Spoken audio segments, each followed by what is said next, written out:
At sa punto naman pong ito, Sir Alan, kasama na natin live naman po dito sa ating studio ang ating guest ngayong araw na si Mr. Frank Evaristo, President ng Alay Lakad Foundation. At ang pag-uusapan natin ay itong kanilang foundation na talaga namang nagbibigay ng tulong sa ilan nating mga kababayan o karamihan ng ating mga kababayan. Magandang umaga po, Sir Frank.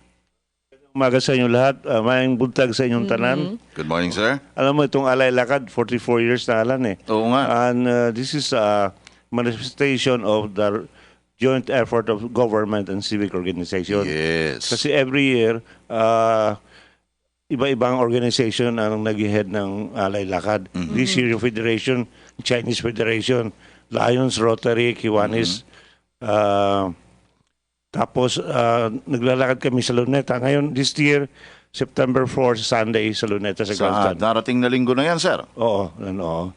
And proceeds of these funds goes to the assistance of the out-of-school youth. Alam mo, out-of-school youth, maraming out-of-school youth sa atin, 600,000. So ito, tinitrain namin, skills, unskilled.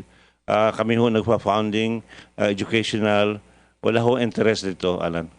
Okay. Bigyan natin ng konting backgrounder, Sir Frank. Yung ating mga kababayan, matagal na itong Alay Lakad at ang konsepto nito ay iniimbitahan ang lahat na makiisa sa sama-sama paglakad. At the same time, kung magkano naman ang kanilang bukas pusong may pagkakaloob para dito sa tulong na ito, sa foundation, para magamit naman doon sa mga proyekto na inyong binabanggit kanina, sir. No? Bigyan nyo nga kami ng dagdag na mga backgrounder pa, please. Actually, yung donation, hindi naman kami, lahat naman makakatulong maski na 20 pesos o gano'n. Pero karamihan naman nagdo-donate yung mga corporation per group. Kasi 11 group, walk group, synchronized pupunta sa Luneta. So per walk group may sponsor, kumuha ka may sponsor ng malalaking kumpanya para makatulong sa out-of-school youth. So ibig sabihin, ganong kalawak na through the years ang suporta na bumubuhos para sa Alay Lakad.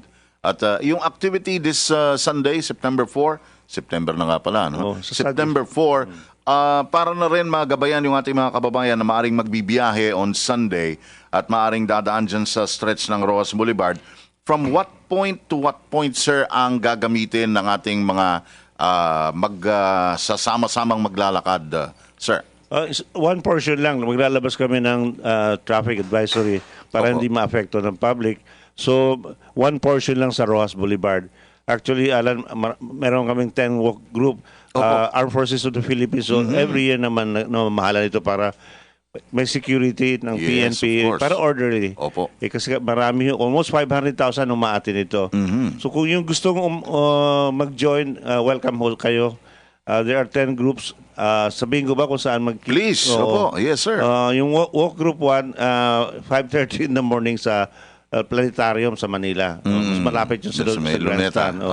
Ikalawang group sa Manila City Hall. Malapit lang sa City Hall yan. Kasi mga eskwela doon pupunta. Yung walk 3, second sa Ross Boulevard sa Pedro Hill, 5:30 in the morning. Walk group 3, National Press Club. Alam niyo yun, di ba? Intramuros. Yung ating press club. Walk group 4, Pabuhay Rotonda sa Espanya, yung Rotonda, 4:30 in the morning. Kasi yung malapit doon para sabay-sabay. Oo nga. Walk Group 5 sa Santa Mesa, sa flyover.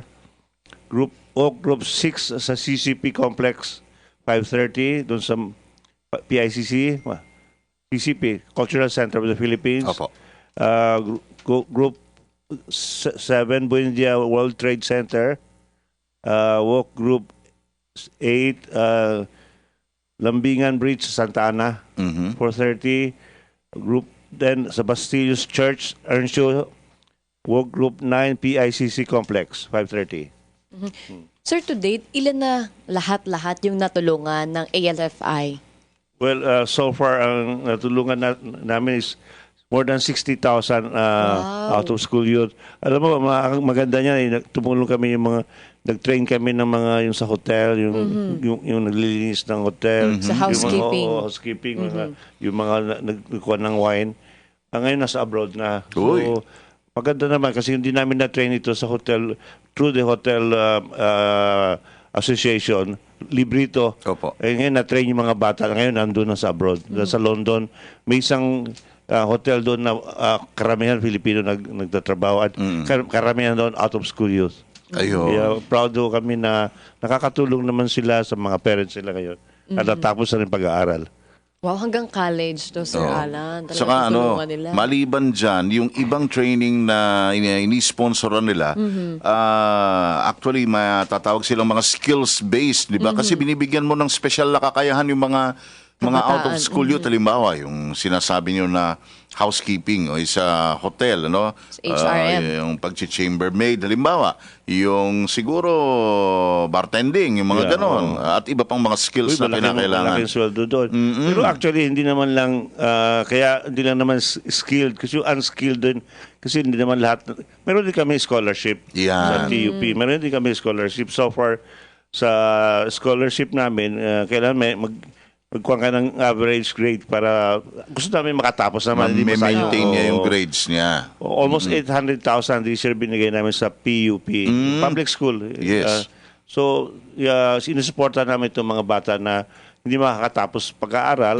So, para patulungan naman, Alan. Ayan, ito, isang tanong. Halimbawa, itong mga kabataan na ito na once upon a time ay natulungan ng Alay Lakad Foundation, kumusta naman yung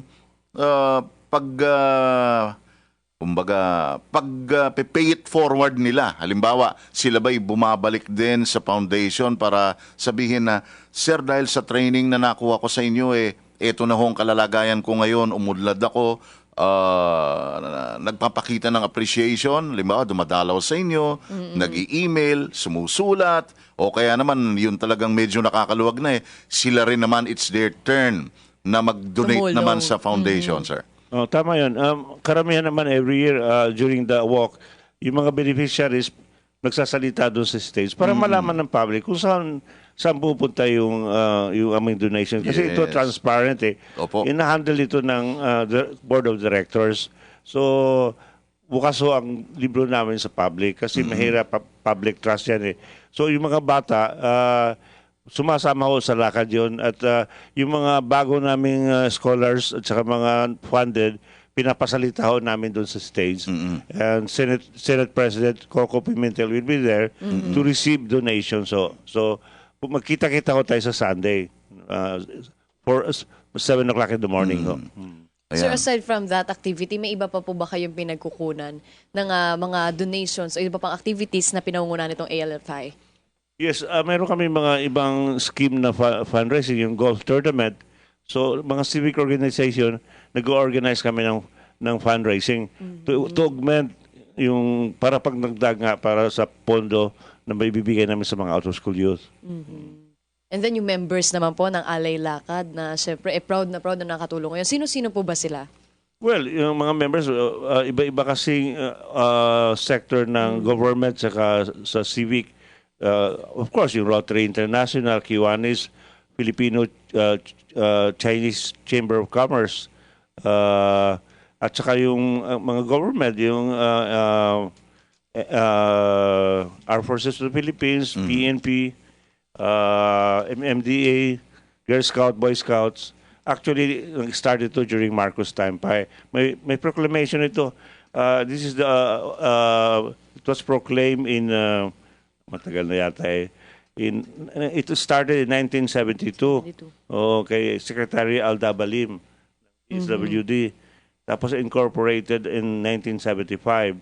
And it was made in foundation 1996. Actually, Alan, ang presidente nito, dati yung Secretary of Social Service. But during kay President Gloria, nakita niya marami masyadong trabaho. So, sabi niya, ba't di nila natin ibigay sa civic organization? Yes. Opo. So, magmula noon, ako na na-appoint.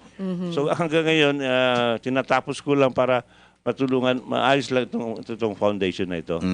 Ayun. So, dito nakikita ang pagtutulungan ng mga NGO, ng social civic organizations, at mga government agencies, Mr. Frank. Actually, si Mr. Frank Evaristo, mamamahayag. sa media Mamamahayag din. din kasama natin. Siya matagal na naging aktibo sa Manila Bulletin. Bulletin, Ayan. yan. At hanggang ngayon, from time to time, you still contribute Contributor na lang, articles. Contributor. Yan. Then naging president ako ng Manila Rotary, the Opo. biggest Yes. club in Asia. Nandiyan si President Ramos, members namin, sa kalat ng ambassadors. So. Ayun. Okay. Alright, sir. Nako, paano? In closing, Kaya nga. bigyan natin ng pagkakataon si Sir na magbigay ng maikling panawagan din sa mga kababayan natin para maimbitahan sila sa darating na linggo. Yes, sir, please. Aha. So lahat ng may time sa Sunday, mag-exercise naman kayo at makatulong sa kabataan at sumama kayo sa Walk for a Cause. Matagal na ito, 44 years. At makakatulong kayo para naman yung mga kabataan makatapos pag-aaral nila. So this year's theme, may pag-asa ang kabataan sa Alay Lakad. Alright. Maraming salamat po, Mr. Frank Evaristo, ang president ng Alay Lakad Foundation. Thank you po. Thank you, Marami sir. pong salamat. Okay.